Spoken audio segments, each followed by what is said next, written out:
You have already noticed that the whole subject matter of identity and purpose, or should I say our kingdom identity and purpose, is a great passion of mine. And today I want to continue to talk to you about this very vital subject matter of us knowing our kingdom identity and our purpose here upon this earth.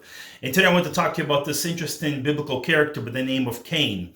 We know he was a brother to Abel, and he got angry at God and also at his brother that God received his sacrifice, so he killed him. But prior to that, God told him, he goes, look, if you do good, things will be fine. But if not, then sin lays at the doors of your heart. That means there's some kind of sin inside of your life, and that's what at least the conclusion we can come to. And when it comes to obviously one of the lessons that we can learn from the life of Cain is that your heart does matter. And our heart before God matters, the condition of our heart. And I'm not talking about the physical thing, it's our inner character, inner nature that's part of who we are, part of our spirit man. And here's the thought that I want to share with you today concerning what we can learn from life of Cain, or should I say from the identity of Cain, is your purpose will challenge you to have a clean heart. In other words, once you understand, once you discover your purpose, what God has called you to do, it's going to challenge you to have the right heart. The heart of servanthood, the heart to love people, the heart to forgive, the heart to live a life of righteousness.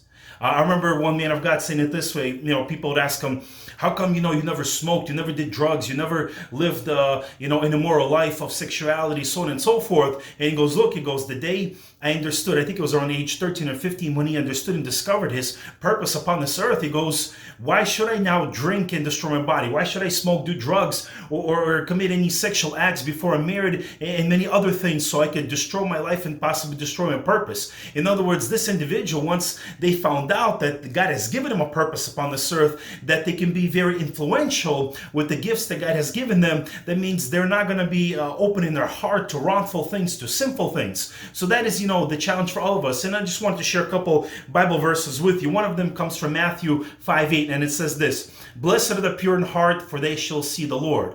Because for those who do not have a pure, clean heart, not as much as won't be able to see God physically, but in our relationship, whether it's through prayer, through worship, going to church, many other things, you're going to feel a major disconnect.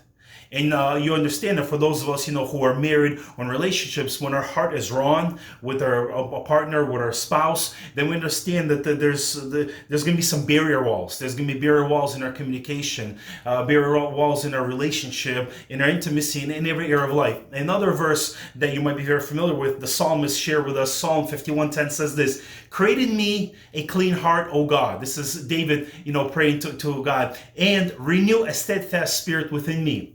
So we understand even from the life of David that, his life was pretty rocky, up and down, committing sins left and right, doing things that were wrong before the Lord. But still, no matter what kind of sin King David committed, he still understood that in order for him to have this clean heart, to have his heart purified, he has to come to the source, and that was God. And one more important Bible verse that you might be very familiar with, it's written in 1 Peter 1:22. Since you have purified your souls in obeying the truth through the Spirit in sincere love, brethren, love one another fervently with a pure heart. In other words, even for us to love our fellow man, to love our brothers and sisters in the Lord, and especially to love our enemies, we need to have a pure and a clean heart. And obviously for somebody like Cain, it was very hard. And he did the unthinkable by killing his own blood brother, where the Bible says even the ground was crying out because of the death of his own brother. So my challenge to you, my friend, is Stanford Challenge. let us learn to have a pure and a clean heart. And one of the ways that's going to help us out is when we understand the importance and the value of the kingdom purpose that God has given us upon this earth. Until next time.